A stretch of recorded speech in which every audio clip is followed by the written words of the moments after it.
Hinamak na manugang. Kabanata 251. Nagpanik ang company assistant, at nanginginig ang boses niya habang nagsasalita. President Liwais, ilang araw na ang nakalipas, nag-invest siya ng 100 million yuan sa boss ng Liwais Company. Nakuha na ng boss ang shares ng kumpanya. Ang korte din tumawag para sabihin na ang ilan sa mga malalaking utang ay nabayaran na, at ang iyong vilya at ari-arian ay kinumpis ka. Ikaw ay bangkarota. O Diyos ko, nang inig si Liwais Mingfeng at bumagsak sa lupa, para siyang may edad na 10 taon. Nawala ang kumpanya, bigla, napunta siya mula sa isang mayamang tao sa Jinling hanggang sa isang mahirap na tao na wala. Sa isang iglap, nahulog siya mula sa langit papunta sa impyerno. Tahimik na tumingin sa kanya si Alex Dixon, at isang sarkastikong pagngisi ang lumitaw sa kanyang mukha. Nag-message lang siya kay Sung Yulua, may 6 na salita lang. Sirain ang buong Liwais. Ang grupo ng mga angka ni Leo na nagsisiksikan sa labas ng pinto ay walang oras na pakialam sa nangyari sa silid, dahil nakatagpo rin sila ng gulo. Marami sa kanila ang may hawak ng kanilang mga telepono, namumutla ang kanilang mga mukha. May ilan pa nga na hinimatay, dahil hindi nila alam ang gagawin. Ang mga tawag na natanggap nila ay puro masamang balita. Ano, may nagsumbong sa akin para sa tax evasion na 2 milyong yuan, at ang ari-arian ko ay kinumpis ka ng korte. Paano ito posible? Ano, kailangan ko pang makulong. Say that again. The bank is here to check the accounts. Nasanla ang bahay ko, property frozen.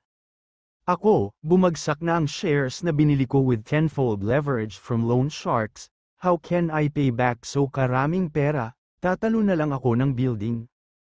Ang mga tao sa labas ng pinto ay umiiyak at nagsisigawan, at silang lahat ay nataranta. Wala pang 1 minuto, ang kayamanan at kapangyarihan sa kanilang mga kamay ay naging mga bula na parang bula ng sabon. Higit pa rito, maraming tao ang ipinatawag ng korte, naghihintay na sila ay maparusahan ng mahigpit ng batas. Nang matanggap ni Old Lady Liwais ang balita ng bangkarota, siya ay nahimatay. Sa gitna ng kaguluhan, natulala na si Jane Liwais. Hindi kaya lahat ng ito ay ginawa ni Alex Dixon? Paano siya magkakaroon ng ganoong kalakihang kakayahan? Laking gulat ni na Helena at Albert Liwais kaya hindi sila makapagsalita. Bakit biglang nagdusa ang lahat ng miyembro ng pamilya Liu? Hindi kaya totoo ang sinabi ni Alex Dixon, gusto niyang lipulin ang buong Liwais family? Walang katulad na pagkagulat si Albert Liwais, bamulong siya. Hindi naman ito ang kagagawa ng manugang ko, di ba? Laking gulat din ni Helena, ngunit ikinulong niya ang kanyang mga labi sa panghahamak, kung ang basurang ito ay talagang may napakahusay na kakayahan, kung gayon bakit kailangan kong gumawa ng kalokohan sa bangko ngayon? Pinag-isipan din itong mabuti ni Albert Liwais at naramdaman niyang may katuturan ang mga sinasabi ng asawa. Kung talagang may ganoong kalakihan ang kakayahan ni Alex Dixon, matagal na niyang hahayaan si Jane na mamuhay ng marangyang buhay, at itinuturo pa ni Helena at pipilitin siya sa pagiging walang kwentang basura sa buong araw. Narinig ni Helena na walang gumalaw sa kwarto at sinabing, halika, pumasok tayo at tingnan natin. Bagamat tinawag niyang basura si Alex Dixon, may mga pagdududa pa rin siya. Paanong ang mga bagay ay nagkataon lamang? Sa kwarto, nanginginig ang braso ni Liwais Yiqian, ginamit niya ang buong lakas niya para hawakan ang phone niya at tumawag. Tinawagan niya ang dati niyang business partner. Noon, siya ang chairman ng Chamber of Commerce at iginagalang niya ang lahat. Ngayon, matutulungan nila siya kahit gaano pa sila tumingin sa kanyang mukha. Elder Zhao, may problema ako ngayon, tulungan mo ako. Boss Ren, tulungan mo ako. Si Liwais Yiqian ay gumawa ng ilang mga tawag sa telepono, ngunit ang kabilang partido ay tumanggi ng walang pag-aalinlangan. Gu Jihai, nakiusap si Elder Gu na iligtas mo ako. Ang huling tawag, tinawagan niya ang vice-presidente ng Kamara ng Komersyo, si Gu Jihai. Ngunit bago niya matapos, ibinaba na niya ang tawag. Sinulyapan siya ni Alex Dixon at sinabing, ngayon, sa tingin mo ba ang posisyon ko bilang chairman ay batay sa mga salita? Ang mukha ni Liwei Zhiqian ay parang patay na abo, nakahandusay sa lupa na parang puti. Lahat ng dati niyang kasosyo sa negosyo ay iniwan siya at pinili ni Alex Dixon. Dati, hindi niya maintindihan kung bakit napakahusay ni Alex Dixon, pero ngayon, alam na niya ito. Si Alex Dixon ay isang taong hindi niya kayang saktan. Plop, lumuhod si Liwei Zhiqian sa harap ni Alex Dixon at sinabing may nanginginig na boses, "Boss Dixon, please let me go. Alam kong mali ako. Si Liwei Mingfeng lang ang nagsulsul sa akin. Ako ay susuko sa iyo at hihingi ng tawad sa iyo. Hayaang buhayin mo ako." Pagkatapos sabihin yon, lumuhod si Liwei Zhiqian sa lupa at yumuko kay Alex Dixon. Tila nagising din si Liwei Mingfeng mula sa isang panaginip, mabilis siyang gumapang na parang aso at yumuko kasama niya. "Alex, nako, panganay na pamangkin, alang-alang kay Jane, iligtas mo ang buhay ko, kasalanan ko ang nakaraan, karapat-dapat akong mamatay. Nakikiusap ako na bigyan mo ng pagkakataon ng aking tiyuhin, si Mark Lewis at Megan naman, itong dalawang halimaw. Personal kong babaliin ang kanilang mga paa at papaluhod sa kanila at humingi ng tawad sa iyo." Ang dalawa sa kanila ay patuloy na yumuko kay Alex Dixon, natakot sa kanilang mga talino. Ito ay isang tawag lamang sa telepono, ngunit talagang nabangkarote sila. Hindi lamang siya nabangkarote, ngunit kinailangan din nilang harapin ang kapahamakan ng bilangguan. Labis na dumudugo ang dalawa, at puno ng dugo ang lupa. Si Alex Dixon, gayunpaman, ay nanatiling walang pakialam at malamig na tumingin sa kanila. This time, hindi na siya magiging soft-hearted. Mahina niyang sinabi, "I told you guys not to provoke me." Ako ay nagkamali, mapait na umiyak si Liwei Mingfeng. Noon pa man ay iniisip niya na si Alex Dixon ay basura, ngunit ang kapangyarihan ni Alex Dixon ay lumampas sa kanyang imahinasyon.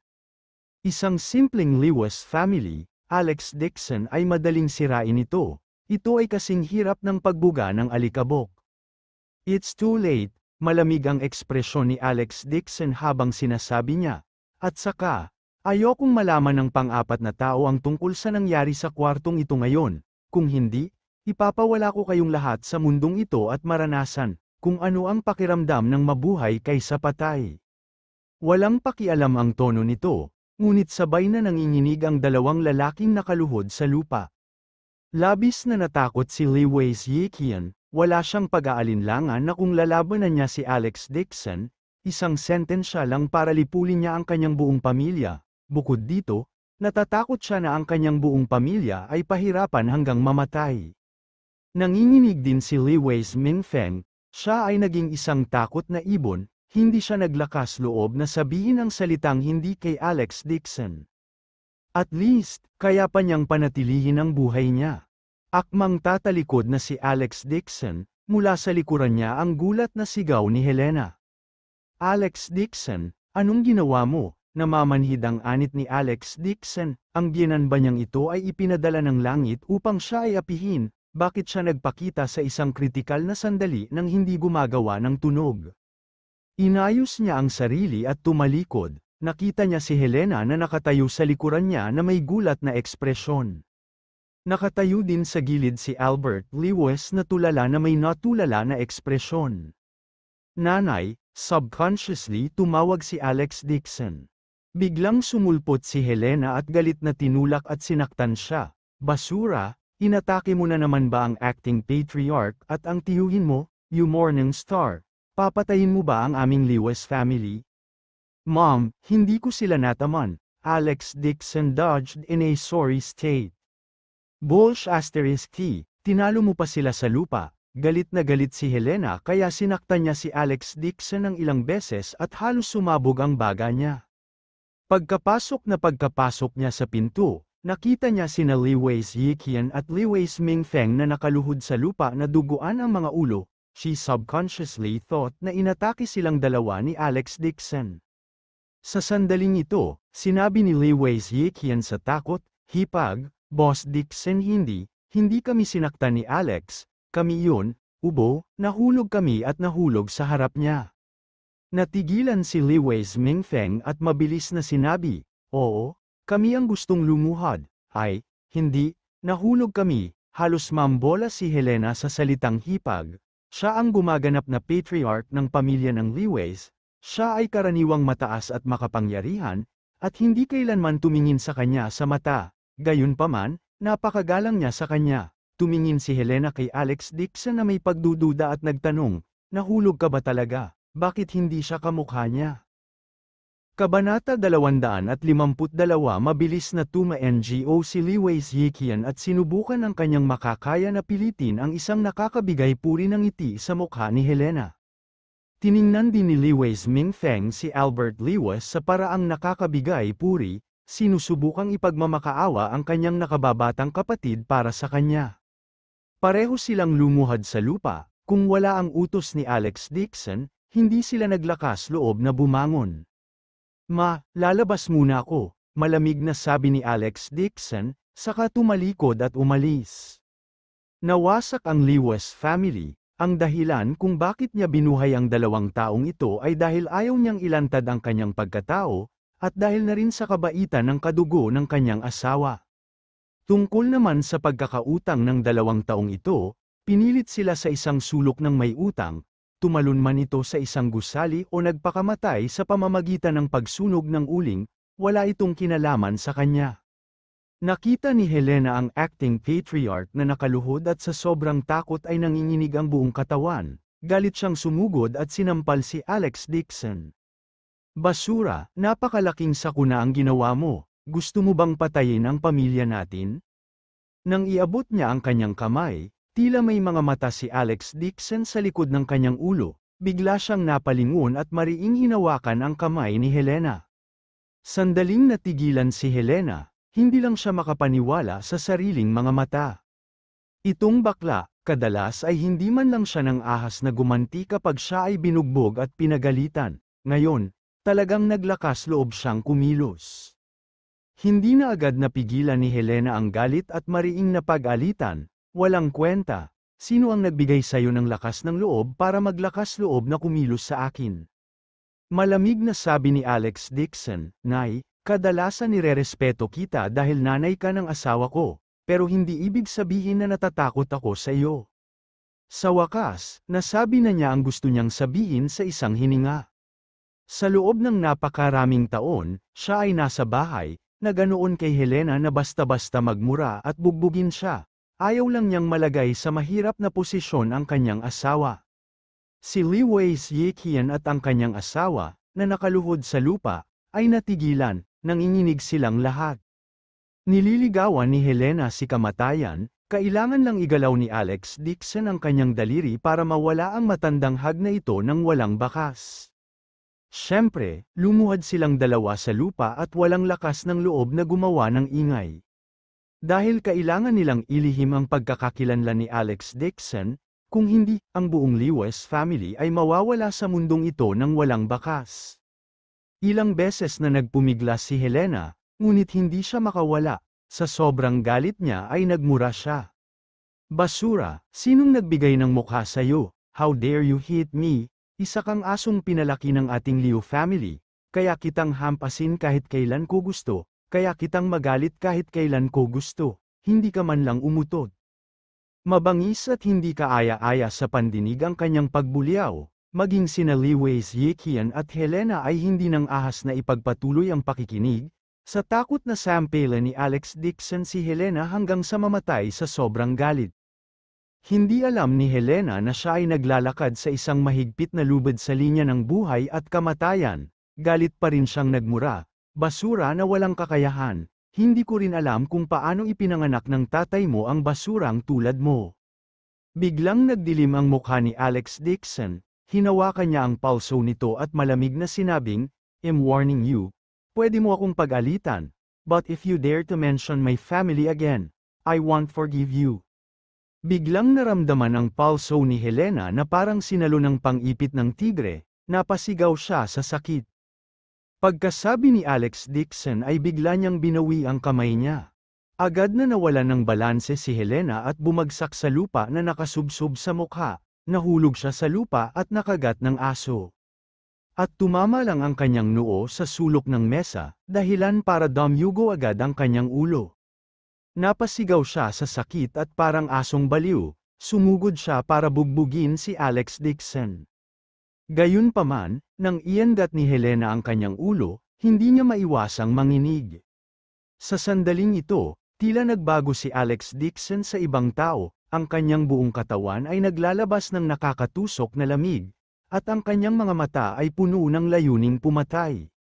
Sa sobrang takot ni Helena ay natigilan siya. Ito pa rin ba ang walang kwentang basura?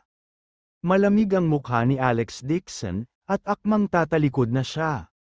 Biglang, narinig niya ang isang nagulat na ina. Huminto ang paghinga ni Alex Dixon. Oh hindi. Tumingala siya at nakita si Jane Lewis na nakatayo sa pintuan na may gulat na ekspresyon. Sa mga sandaling ito, biglang nakita ni Helena ang kanyang tagapagligtas habang siya ay nakatayo habang umiiyak ng malakas. She threw herself to Jane Lewis' side and cried, "Anak, hiwalayan mo agad ang basurang ito." Naglakas loob talaga siyang gumawa ng move kay nanay, sinaktan niya ako.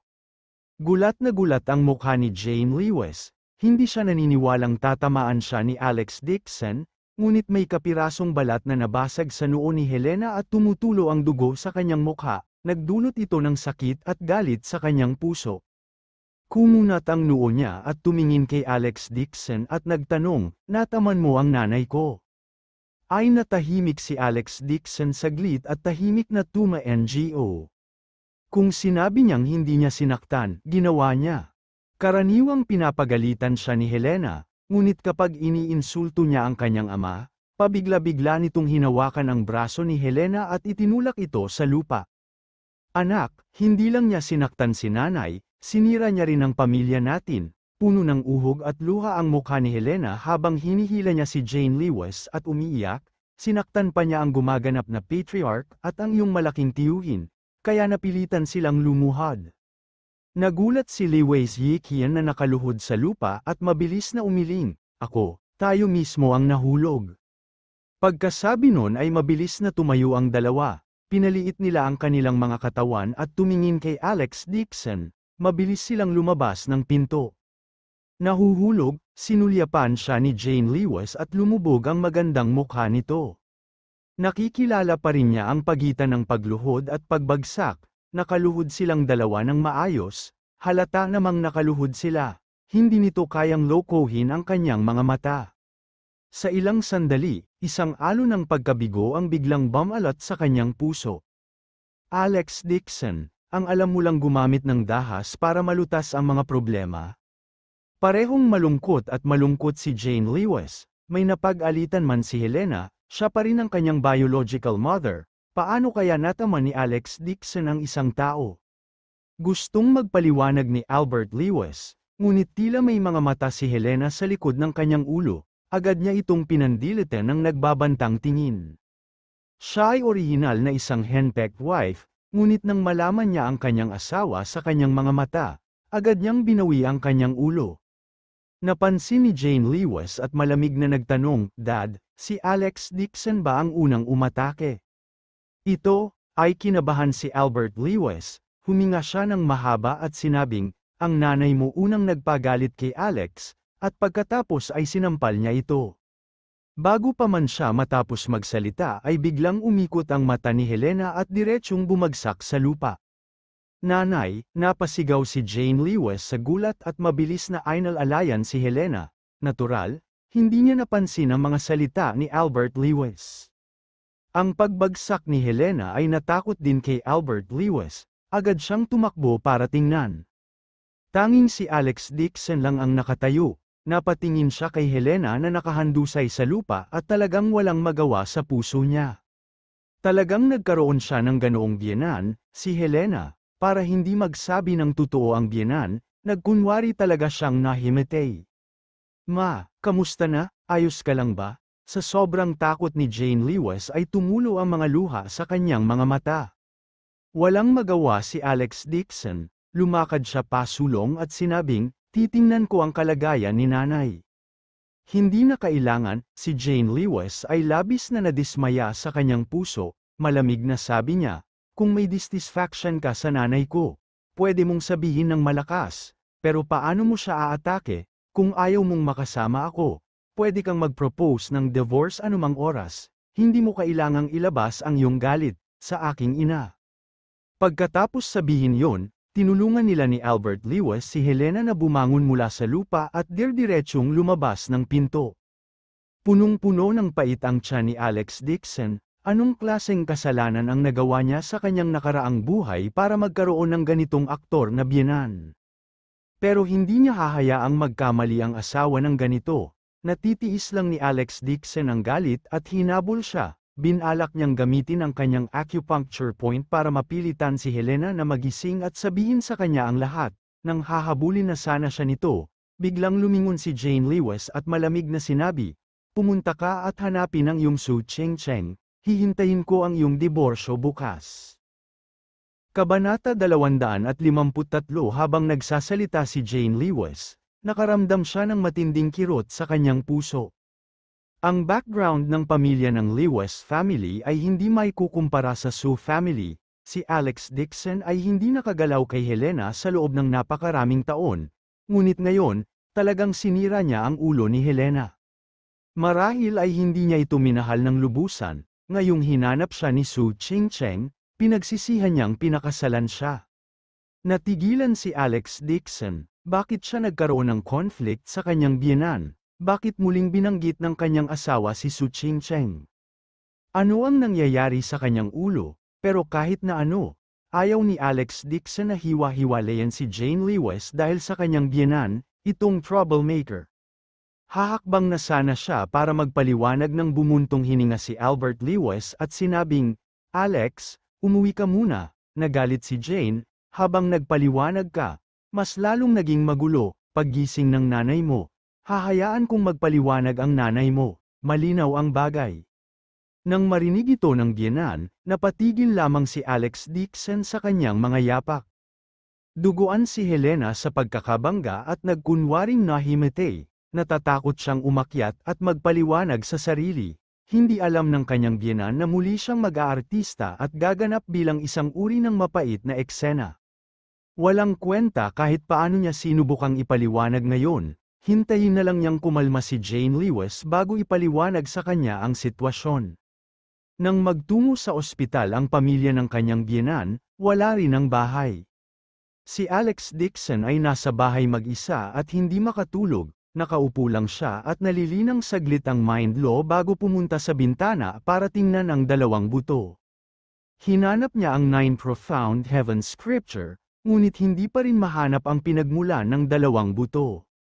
Ang palayok ng bulaklak ay hubad din, at walang mga palatandaan ng pagtupad. Binuhusan ito ni Alex Dixon ng tubig at matiyagang naghintay, nagpatuloy sa paglilinang hanggang madaling araw. Nakapasok na siya sa yugto ng foundation establishment at kailangan niyang gumastos ng malaking halaga ng enerhiya, ang purple ginseng at iba pang renans na kinuha niya mula kay Renan ay naabsorb din sa kanyang cultivation.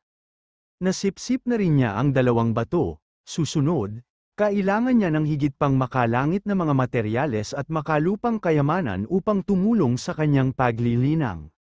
Gayunpaman, ang pag-asa lamang sa enerhiya ng mga makalangit na materyal ay malayo sa sapat.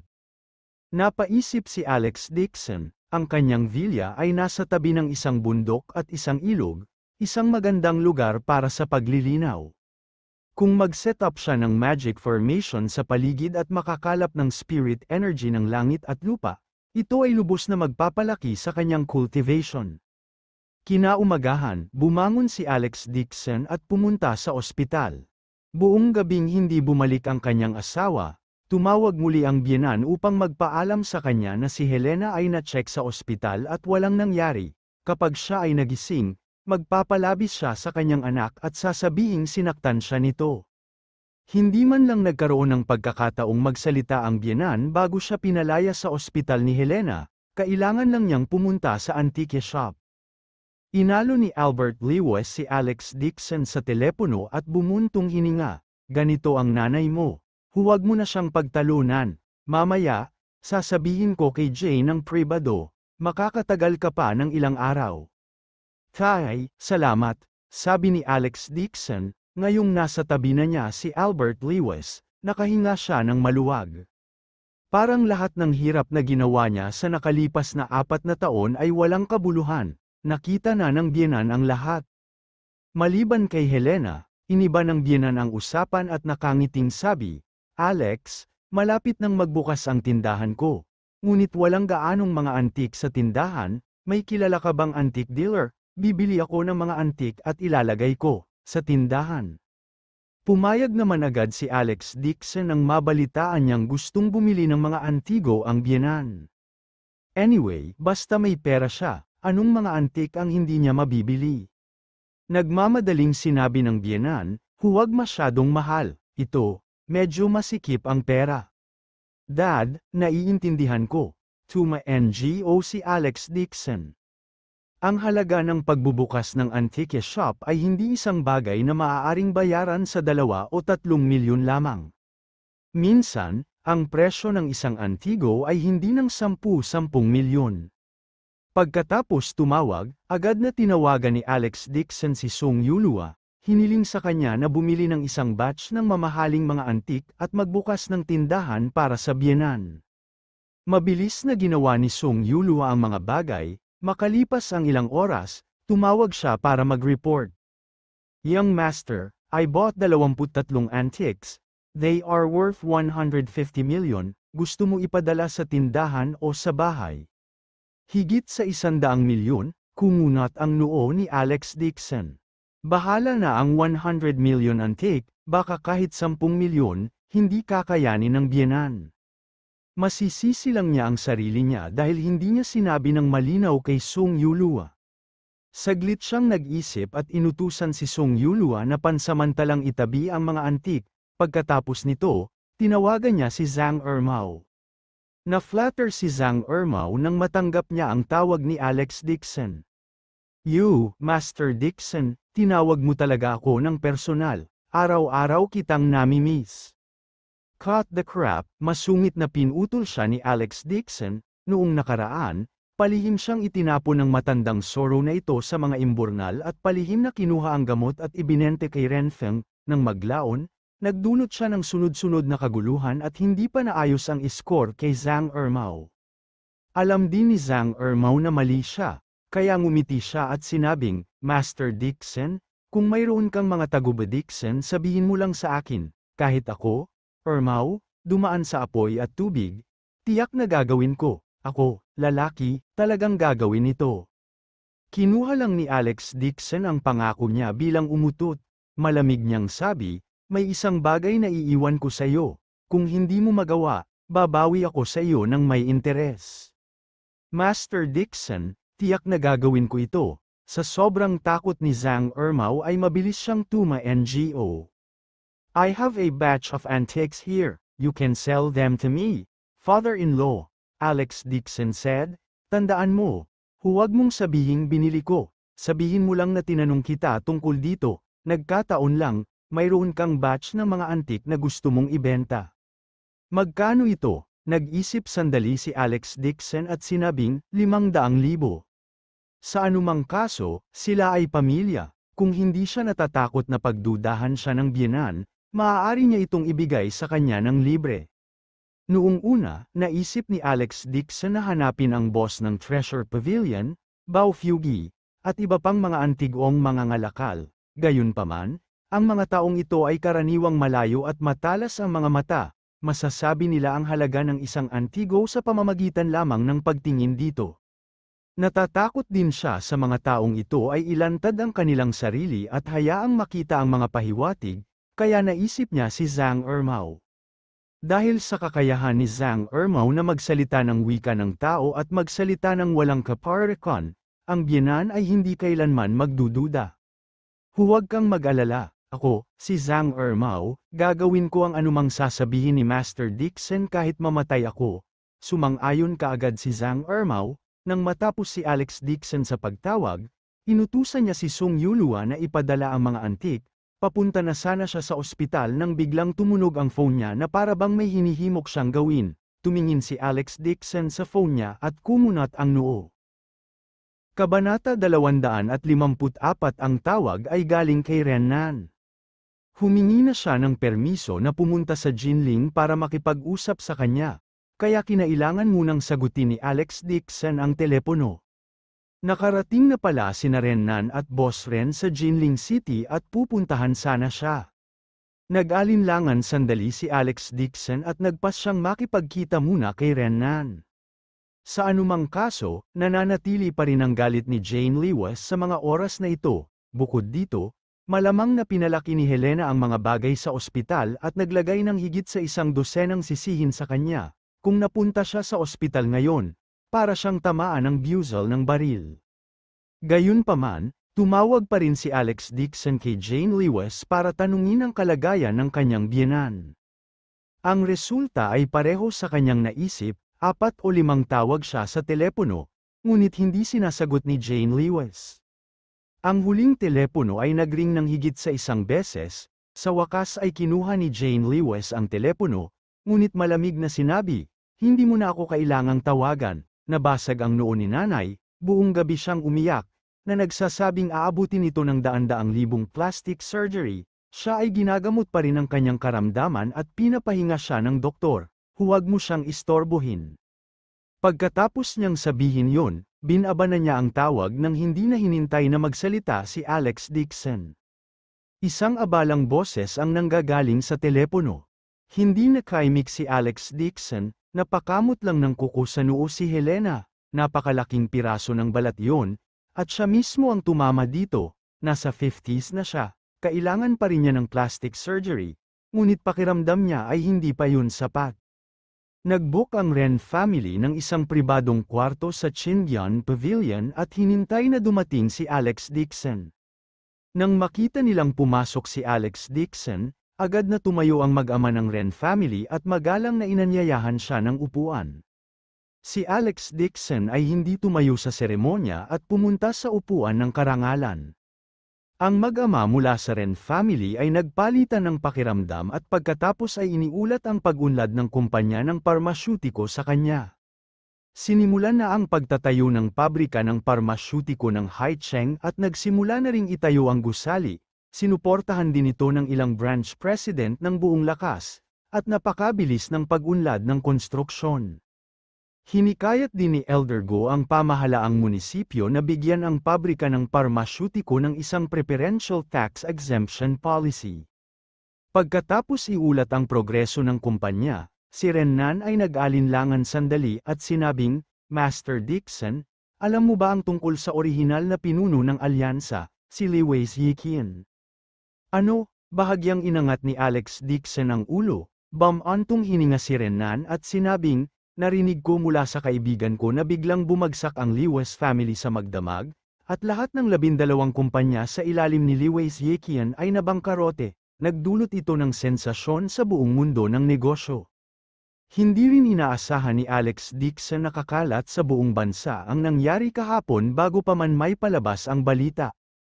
Gayunpaman, para sa isang business tycoon tulad ni Renan, makatwiran para sa kanya na magkaroon ng kaalaman. Mahina niyang sinabi, na-offend niya ang isang tao na hindi niya dapat na-offend. He deserves it. Ang malamig at walang malasakit na tono na ito ay nagpaparinig sa puso ni Renan, ngumiti siya ng paumanhin at sinabing, "Ang taong nasaktan niya, kundi si Master Dixon, di ba?" Oh, hindi nagdadalawang isip si Alex Dixon na aminin ito. Anyway, matagal na silang nag-aaway ni Liwei Ziqian. Hingal na hingal sina Renan at Boss Ren, bagamat nahulaan na nila na may kaugnayan ito kay Alex Dixon, nabigla pa rin sila nang marinig nilang umamin ito. Sino ang Liwei Ziqian na ito? Dati siyang pinuno ng Merchant Union, at ang kanyang mga ari-arian ay kasing taas ng bilyon. Kahit na ang Lewis ay hindi isang nangungunang pamilya sa Jing City tulad ng Dixon family o ang Su family, hindi pa rin sila mababa sa average, hindi sila isang maliit na pamilya na walang kapangyarihan o impluwensya. Gayunpaman, sa isang gabi lang, ang Lewis family ay gumuho na parang gumuhong gusali. At ito ay talagang kredito ni Alex Dixon lamang. Hindi naiwasang matakot ni Renan at Boss Ren, lalo na si Boss Ren, Lihim siyang natuwa na hindi ginawang kaaway ng Ren family si Alex Dixon. Kung hindi, ang magiging kapalaran ng Lewis family ay yun din ang mangyari ng Ren family. Umiling si Boss Ren at sinabing, nabalitaan ko na si Lewis Yekian ay walang bahay na mauuwian, at ang kanyang mga pinagkakautangan ay sunod-sunod na pumunta sa kanyang bahay, ang kanyang asawa ay nagmumungkahi din ng isang diborsyo, at ang kanyang mga anak ay kailangang putulin ang lahat ng relasyon sa kanya. Siya ay natutulog sa mga lansangan parang pulubi, ngayon, siya ay nasugatan ng husto ng kanyang pinagkakautangan, at hindi niya kayang manatili sa ospital. Walang pakialam ang ekspresyon ni Alex Dixon, matagal na niyang iniisip ang ganoong kahihinatnan. Si Lewis Yekian ay makitid ang isip at nakagawa ng hindi mabilang na mga kaaway. Noong presidente pa siya ng Merchant Union, walang magawa sa kanya ang mga kalaban niya. Pero kapag bumagsak ang pader at itulak siya ng lahat, hindi siya matatapos. Saglit na nag-alinlangan si Renan at sinabing, sa totoo lang, pumunta kami ng tatay ko sa Haicheng sa pagkakataong ito dahil sa Lewis family, hindi ko inaasahan na ganoon kabilis ang pagbagsak ng Lewis family. Tanong ni Alex Dixon, ano ito? Sa oras na ito, bakas ng galit ang bumungad sa mukha ni Boss Ren at sinabi niya, hinahanap ko ang taong sangkot sa sunog, may nakakita sa magkapatid na Lewis family na dinala ang anak kong si Ren Feng. Ngayon, ang Lewis family ay gumuho dahil kay Alex Dixon, wala nang mahanap sa pamilya ni Lewis Mingfeng, na pabuntong hininga na lamang siya sa kanyang puso sa kanyang malas. Sa sandaling ito, ngumiti si Alex Dixon at sinabing, naparito kayo sa Jinling, may regalo ako sa inyong lahat. Master Dixon, masyado kang magalang, nambobola si Renan, ngunit hindi siya natuwa dito, sa halip, nanlumo siya. Ang kanilang pangunahing layunin ng pagpunta sa Jinling ay upang imbestigahan ang Lewis family, ngunit dahil nagkahiwalay na ang Lewis family, nawala ng saysay ang kanilang paglalakbay. Ngumiti si Alex Dixon at tinawagan si Dulong, hinihiling sa kanya na ipadala ang lalaki sa Qingyan Pavilion. Nagpatuloy ang iilan sa kanila sa pakikipagkwentuhan. Si Renan at Boss Ren, gayunpaman, ay hindi masyadong interesado noong una, bagamat iginagalang nila si Alex Dixon, patuloy silang nag-uusap, at ang awkward ng kapaligiran. May kumatok sa pinto, personal na pumasok si Dulong at magalang na sinabi, Master Dixon, dinala ko siya rito. Buti naman at dinala mo siya dito, tuma-NGO si Alex Dixon at utos na ipasok ang lalaki. Pumasok ka, isang malakas na lalaki ang pumasok at sinipa niya ang dalawa papasok sa private room. Nakagapos at natatakpan ng mga sugat ang dalawa, ang kanilang mga mukha ay bagbog na itim at asul, at halos imposibleng sabihin kung ano sila. Gayunpaman, nakilala pa rin sila ni Renan sa unang tingin, agad siyang tumayo at umungol ng galit. Ikaw, ang 2 taong sinipa sa pinto ay sina Mark Lewis at Megan Lewis. Mahinang sinabi ni Alex Dixon, ito ang regalo ko sa Ren family, kung ano ang ginawa nila, hayaan silang magsabi sa iyo ng mag-isa. Magsalita ka, sinampal ni Dulong si Megan Lewis, na naging sanhi ng pagdurugo nito. Sa isang ambisyoso at ambisyosong tao na tulad niya, walang problema sa pananakit ng babae. Nagawa pa nga niya ang mga bagay na nangyari ng isang kutsilyo ay pumasok sa isang pulang kutsilyo, at ang isang kutsilyo ay napunta sa isang pulang kutsilyo, at isang kutsilyo ay napunta sa isang pulang kutsilyo, ngunit isang kutsilyo ay napunta sa isang pulang kutsilyo, at isang kutsilyo ay napunta sa isang pula, kutsilyo, at isang kutsilyo ang napunta sa isang pulang kutsilyo. Sa sobrang takot ni Megan Lewis ay nanginginig siya. Wala siyang lakas ng loob na itago ang anuman at nanginginig habang sinasabi sa kanya ang lahat ng nangyari kay Haicheng. Nang matapos siya, umiyak siya, wala itong kinalaman sa akin, lahat iyon ay utos ni Mark Lewis. Agad na umungol si Mark Lewis na namamagang mukha, putya ang mama mo, bitch ka talaga. Ikaw ang nagsabi sa akin na pumunta ako sa Haicheng. Sabi mo makakakuha ka ng magandang gamot sa pamamagitan ng pakikipag-ugnay sa Tangang Renfeng na yun. Ikaw ang nagsimula ng apoy, ako ang nagsimula ng apoy, Ikaw ang nagmungkahi na kidnapin si Renfeng at itapon sa apoy. Upang mabuhay, ang magkapatid ay walang pakialam sa relasyon ng magkapatid at nagsimulang punahin ang isa't isa. Kung hindi lang sila nakatali ng lubid, baka nag-away na sila on the spot. Si Alex Dixon ay malamig na nakamasid sa gilid, ngayong inamin ito ni Megan Lewis ng madali. Natakot siya na ang mga paraan ng pagpapahirap ni Dulong ay ginamit na sa magkapatid na Lewis family. Natakot na silang dalawa. Ikaw ang nanakit kay Renfeng, namumula ang mukha ni Boss Ren, at kumikislap ang kanyang mga mata na may intensyong pumatay. Kabanata 255. Hindi na niya mapanatili ang kanyang poise, naglakad siya pasulong at tinutukan ng sipa ang mukha ni Mark Lewis. Dang, si Mark Lewis ay sinipa sa lupa, sumisigaw sa sakit. Galit na galit si Boss Ren. Sumugod siya at gustong lumaban muli, ngunit pinigilan siya ni Rennan. Sinulyapan ni Rennan ang dalawang magkapatid sa lupa at malamig na sinabi, "Tay, huwag mo silang patayin ng sabay-sabay, iligtas mo sila para sa pagpapahirap, hayaan silang makaranas ng mas masahol pa sa kamatayan." Walang tulong, sa sobrang takot ni Mark Lewis ay napaungol siya.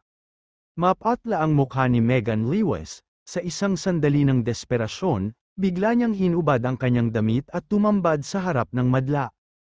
"Nakikiusap ako, huwag mo akong patayin, handa akong gawin ang lahat." Habang nagsasalita siya, ginawa niya ang kanyang makakaya upang magpadala ng isang mapang-akit na sulyap, na nagkukunwaring kaakit-akit habang sinasabi niya, "Ginagarantiya ko na kaya kitang gustuhin mabuhay o mamatay." Nanlamig si Alex Dixon nang marinig yun, pinsan ito ng asawa niya. Kung ikukumpara sa kanyang asawa, ang pagkakaiba ay parang langit at lupa. Kung si Megan Lewis noon, makikita pa rin niya ito ng may makeup, pero ngayon, namamaga ang kanyang mukha, gulo-gulo ang kanyang buhok, at nakalabas ang kanyang puting katawan, may iba't ibang marka pa rin sa kanyang katawan, at ang pagtingin sa kanya ay nababawasan ang gana sa pagkain. "Putya, lalaki lang ang alam mong manligaw." Nakita ni Mark Lewis na aakitin na siya ng kanyang kapatid. Agad itong sumigaw ng walang gana, "Huwag mo siyang pakinggan." Ang babaeng ito ay nakipagtalik sa mahigit 20 lalaki, at nagkaroon pa siya ng sakit na gynecology at abortion, isa lang siyang bar girl. Sumigaw si Megan Lewis, "May lakas ka pa rin ng loob na sabihin sa akin yan, maghapon kang pumunta sa Footwash City, at natulog ka ng hindi bababa sa 100 masahista. Hindi ka lang nagkasakit, ngunit ikaw ay walang lakas, kahit ang pag-inom ng gamot ay walang silbi." Nakita niya ang paglalantad ng dalawa sa pagkukulang ng isa't isa at pagkagat-kagat na parang mga baliw na aso. Tumayo si Alex Dixon at lumabas, mabilis na sumunod si Rennan, puno ng pasasalamat ang mukha niya. "Master Dixon, naipaghiganti mo ang Ren family, at ang Ren family ay magpapasalamat sa iyo magpakailanman. Ang pamilyang Ren ay handang sumunod sa mga utos ni Master Dixon, kahit na ito ay ginagamit ng pagdaan sa apoy at tubig." Sabi ni Alex Dixon, "Ipapaubaya ko sa iyo ang kumpanya kong parmasyutiko sa Haicheng.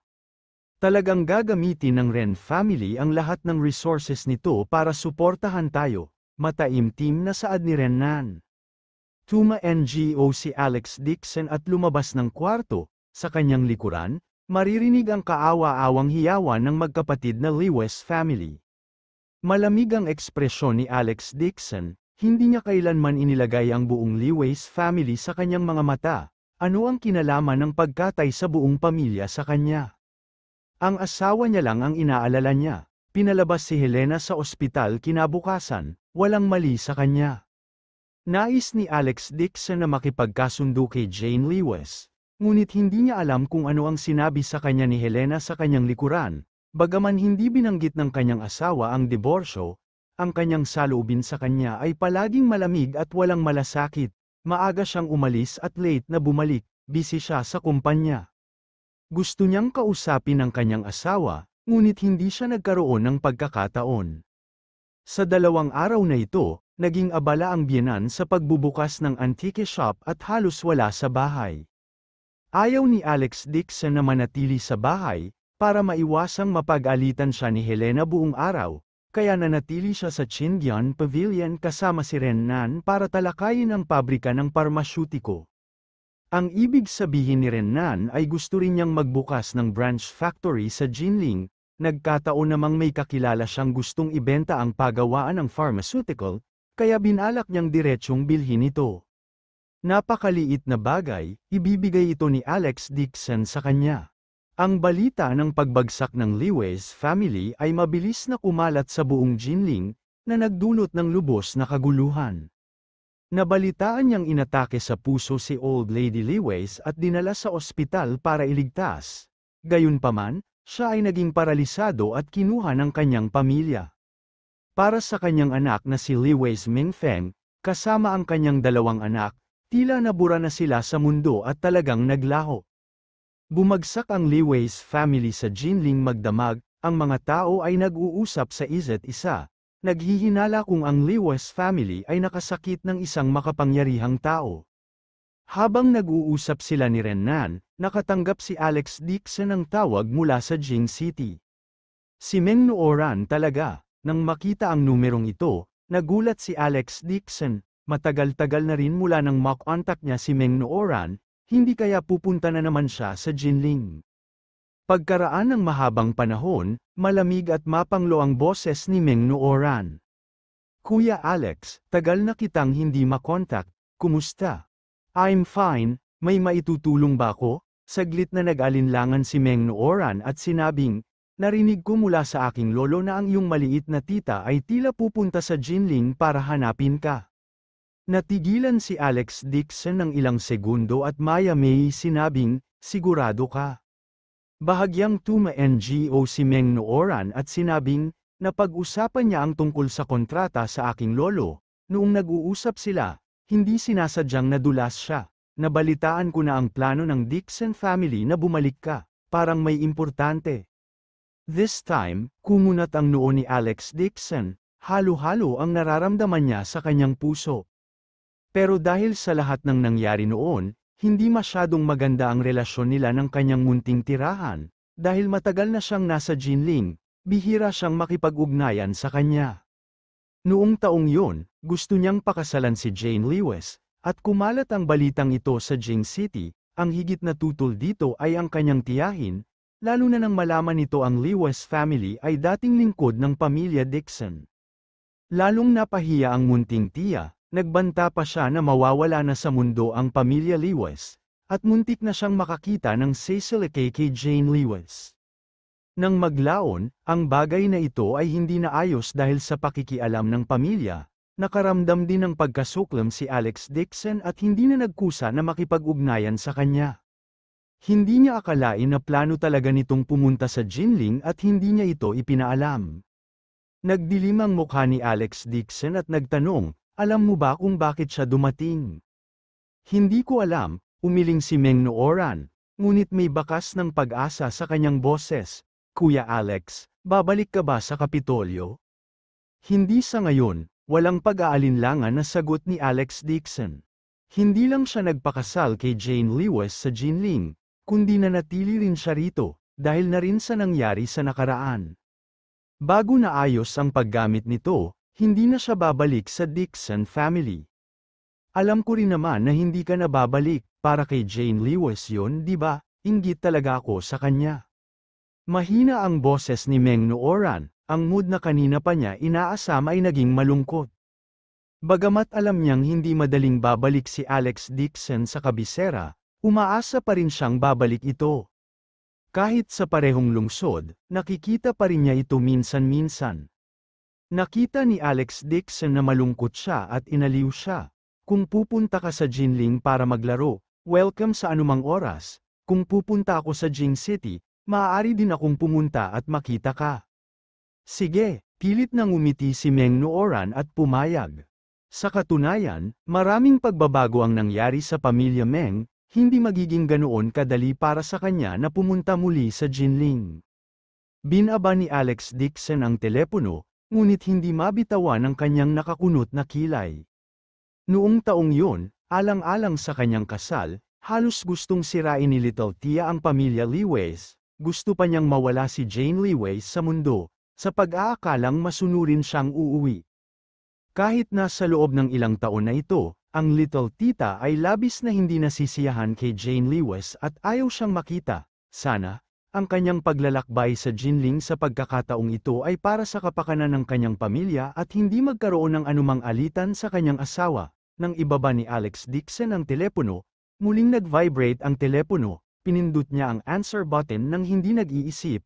Nooran, ano pa bang gusto mo? Abangan ang susunod na kabanata.